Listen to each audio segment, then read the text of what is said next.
¿Qué harías si fueras millonario? ¿Qué estilo de vida estuviéramos viviendo? Bueno, voy a contarte la historia de cómo un trabajador de limpieza llegó a ahorrar más de 8 millones de dólares y te daré los secretos para que llegues a ese mismo nivel. Esta historia te va a encantar y está relacionada al estilo de vida que estamos viviendo actualmente. Ahora, si fuéramos millonarios y viviéramos como lo muestran las redes sociales, con esas grandes mansiones, un jet, carros de lujo, incluso viajando por todo el mundo. Pero existe un nivel poco peculiar de personas que están agradecidas con lo que tienen, y esa es una de esas grandes lecciones que encontrarás en esta historia. Si tú fueras millonario, ¿estarías dispuesto a donar algo de ese dinero? ¿Y a quién lo donarías? Déjamelo saber en los comentarios abajo.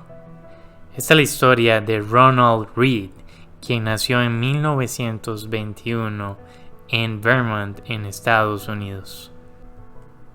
Ronald se graduó como cualquier persona normal de la secundaria para luego unirse al ejército, donde sirvió por más de 5 años. Luego de esto, al regresar, estuvo trabajando en una gasolinera por un periodo de 34 años. Después llegó a pensionarse, pero como le gustaba estar siempre ocupado, volvió a trabajar como misceláneo esta vez y haciendo múltiples pequeños trabajos, esta vez por un lapso de 17 años.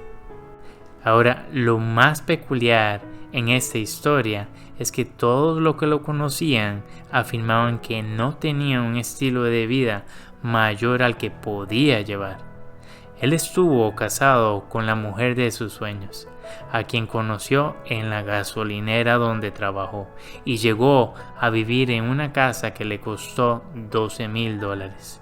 No llegó a tener hijos, pero amó a sus 2 hijastros.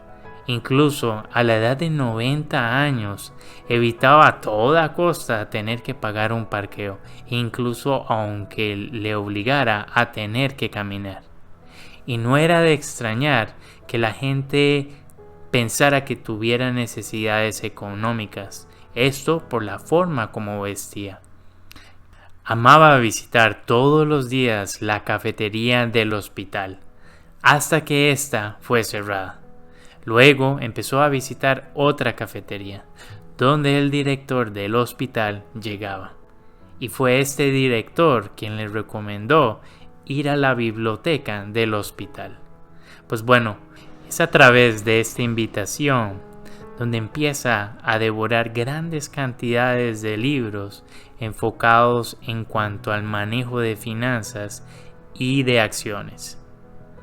Luego empezó lentamente con varias inversiones, de las cuales fue dividiéndolas en un portafolio, lo cual hizo que pudiera dividir su riesgo. Algo importante es que siempre seleccionaba grandes compañías que pagaran grandes dividendos. Al final, contó con más de 95 acciones antes de morir. Aquí es donde, gracias a su esfuerzo, llega a contar con más de 8 millones de dólares, los cuales dividió de la siguiente forma. 1.2 millones de dólares lo donó a la biblioteca, la cual le dio esa gran cantidad de información y datos. 2 millones de dólares se los cedió a sus 2 hijastros. Y por último, 4.8 millones de dólares al hospital que tanto le ayudó. Ahora, ¿cuáles son las enseñanzas principales que quiero que te lleves de esta gran historia?